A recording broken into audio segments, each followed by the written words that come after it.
حضرات، دنیا کی ہر منظم جماعت کی ایک خاص پہچان ہوتی ہے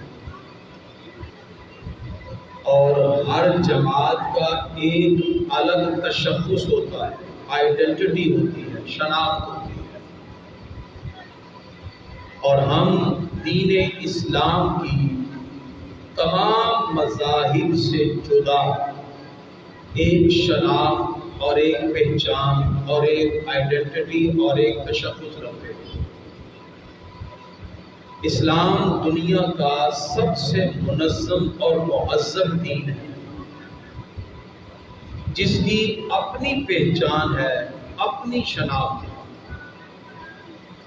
اسلام میں خاص طریقہ سے عبادات، متعین اسلوب زندگی، حتیٰ کہ کھانے پینے، رہن سہن، تعلق و سلوک کے تمام معاملات کو دیگر مذاہب سے جداگانہ تشخص کے ساتھ قرآن و سنت میں بیان کیا گیا۔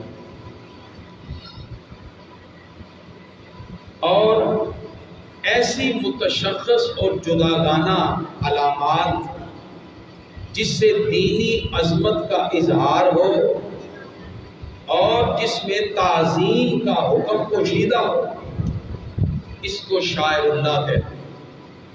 کیا کہتے ہیں؟ شاعر اللہ، شاعر اسلام۔ اور یہ وہ نشانیاں ہیں، یہ وہ شاعر اللہ ہیں، یہ وہ شاعر اسلام ہیں جو قرب خداوندی کا سبب بھی بنتے ہیں اور معرفت الہی کے بہت سے راستے انسان کے دل میں پیدا فرما دیتے ہیں۔ انسان کو شاعر اللہ اور شاعر اسلام اپنانے سے پروردگار کی طرف سے یہ انعام ملتا ہے کہ معرفت الہی کے جذبات اس کے دل میں پیدا ہو جاتے ہیں۔ اب یہ شاعر اللہ ہے کیا؟ یہ شاعر اسلام کیا ہے؟ شاعر اسلام افراد بھی ہیں اور اشیاء بھی ہیں، یہ مکانات بھی ہیں اور مقامات بھی ہیں، یہ اوقات مخصوصہ بھی ہیں اور اچھے لمحات بھی ہیں، یہ افعال و عبادات سے بھی تعبیر ہوتے ہیں۔ ان ساری چیزوں کو شاعر اللہ کہا جاتا ہے۔ اگر ہم افراد اور اشیاء کی بات کریں تو قرآن اللہ ہے۔ ہم قرآن کی عظمت، تعظیم، تقریم، ان چیزوں کو دل میں رکھتے ہیں، اس کی عزت کرتے ہیں کیونکہ وہ شاعر اللہ ہے۔ انبیاء کرام، صحابہ کرام، انبیاء کرام کے آثار و تبرکات، یہ سب کے سب شاعر اللہ ہیں اور ان کی تعظیم کرنا ہم پر لازم اور ضروری ہے۔ اسی طرح جو خاص مقامات ہیں، جگہیں ہیں، ان کو بھی شاعر اللہ کہا جاتا ہے۔ جیسے کعبۃ اللہ ہے، میدان عرفات ہے، منی ہے، اور اسی طرح مزدلفہ ہے، صفا مروہ کی پہاڑی ہے۔ اللہ فرماتا ہے ان الصفا والمروہ من شعائر اللہ، صفا مروہ کو عام پہاڑی نہ سمجھنا، یہ اللہ کی نشانیوں میں سے ایک نشانی ہے۔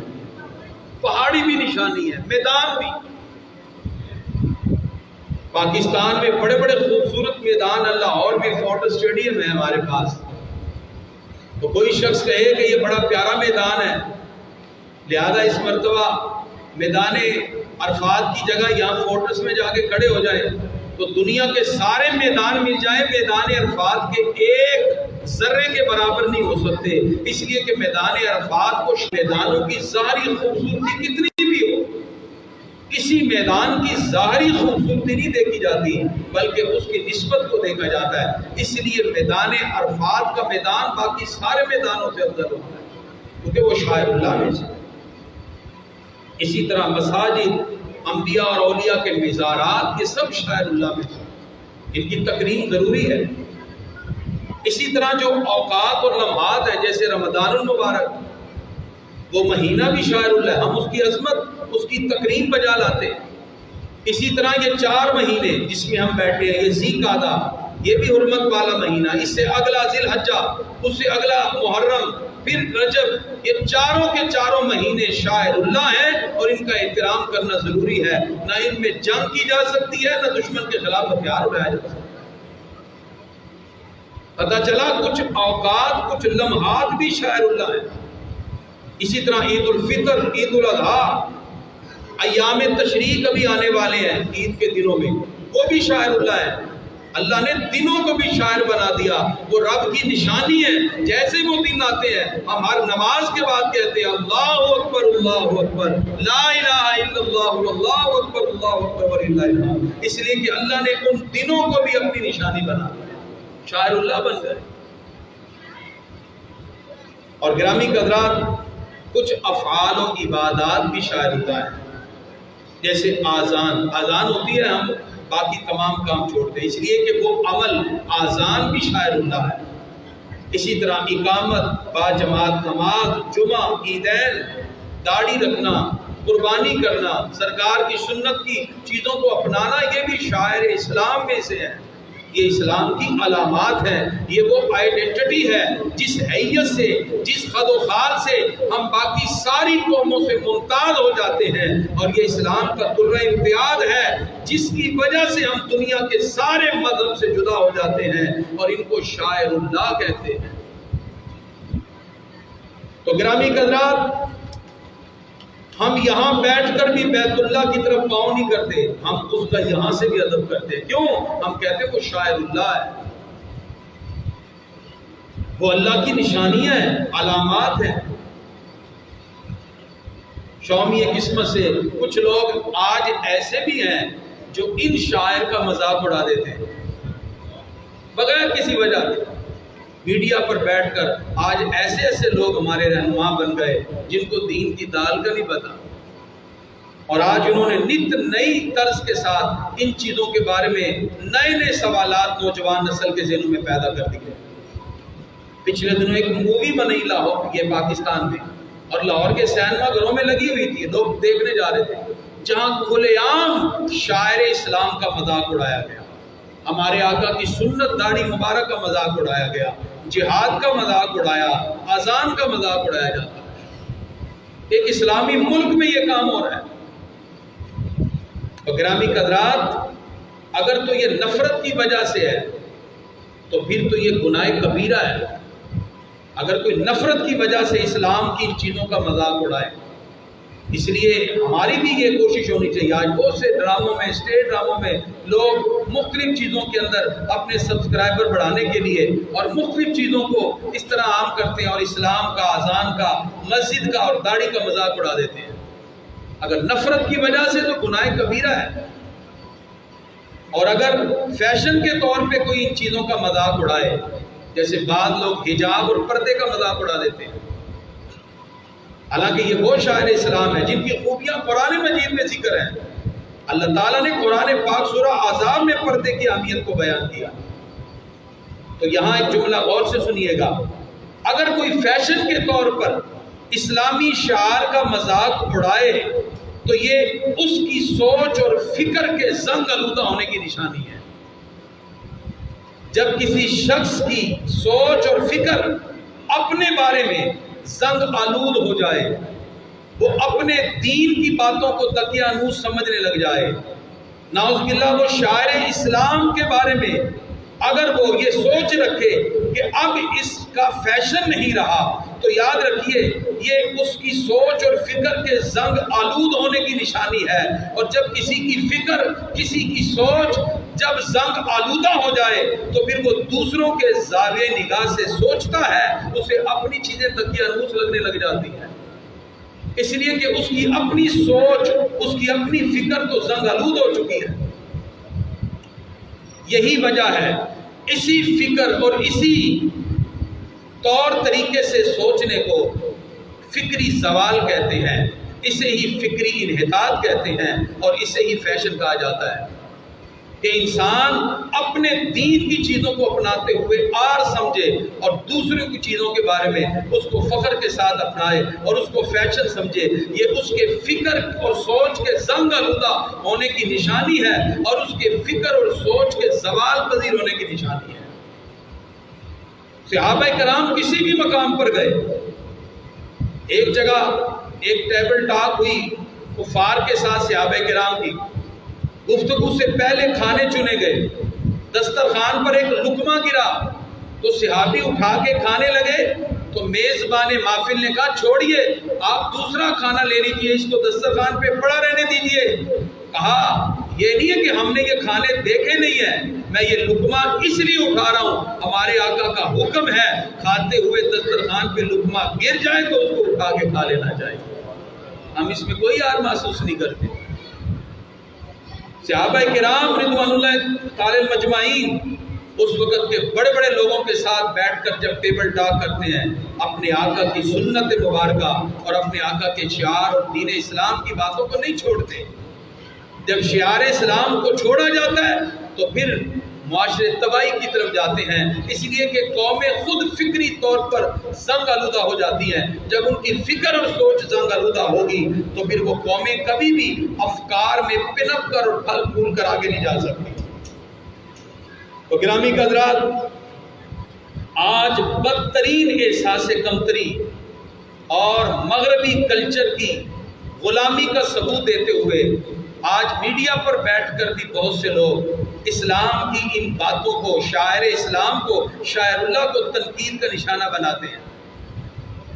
اگر ایک عورت کے لیے اسلام نے لباس متعین کیا ہے اور اس کو ایسے لباس کی اجازت نہیں دی جس سے جنسی جذبات پر انگیختہ ہوں، تو یہ اسلام فکر اور سوچ کی بھی حفاظت کرنے کا درس دیتا ہے اور حکم دیا کہ اپنی نظروں کو بھی جھکا کے رکھو۔ تو یہ بدترین احساس کمتری اور مغربی کلچر کی غلامی کا ثبوت ہے کہ فحاشی اور ریانی کو پھیلانے کے لیے آج مرکزی کردار ایسے پروگرام اور ایسے لوگ ادا کر رہے ہیں۔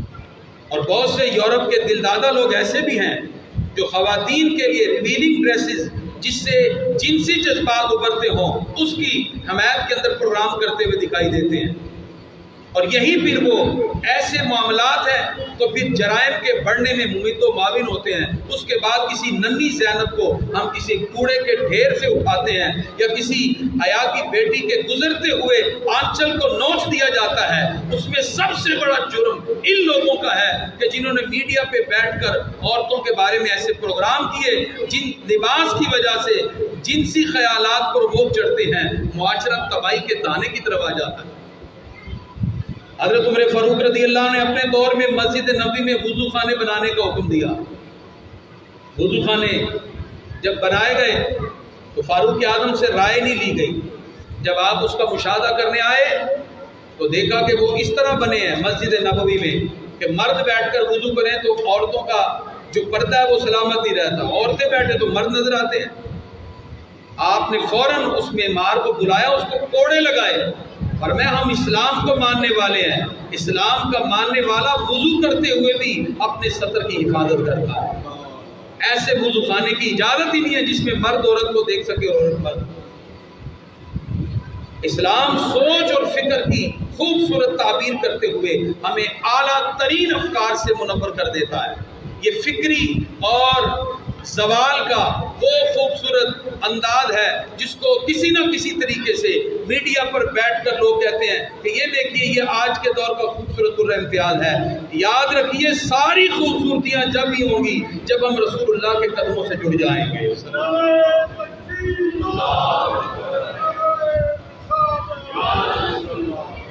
علامہ اقبال کہتے ہیں مسلمان ہو تو اس میں دوئی نہیں ہوتی، دوگلی پولیسی نہیں ہوتی، وہ ایک بات کرتا ہے۔ یہ نہیں ہے کہ ادھر سے ہم اسلام کا نام لیں کہ جی اسلامی ریاست بنا رہے ہیں، جی مدینہ کی ریاست بنا رہے ہیں، اور ادھر سے کفر کے قوانین پاس ہو رہے ہیں۔ اقبال نے کہا باطل کے ساتھ مومن کبھی اکٹھا نہیں ہو سکتا۔ اقبال کہتے ہیں باطل دوئی پسند ہے، حق لا شریک ہے، اور میں جو حق کے ساتھ کھڑا ہوگا اس کے ساتھ کبھی باطل شریک نہیں ہو سکتا۔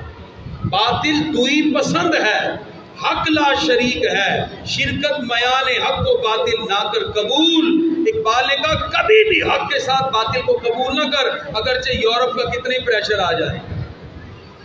عزت مصطفیٰ کے لیے، دینی ایمانی غیرت کے لیے بندے کو ڈٹنا چاہیے، وہاں دوگلی پالیسی نہ کرے۔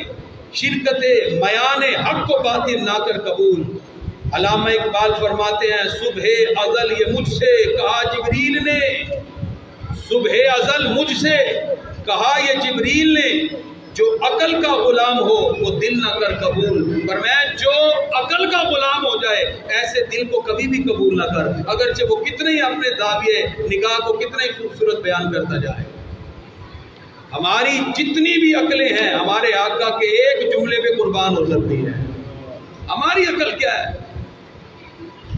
تو اس لیے گرامی قدران، پتہ چلا حق اور باطل کی راہیں جدا جدا ہیں۔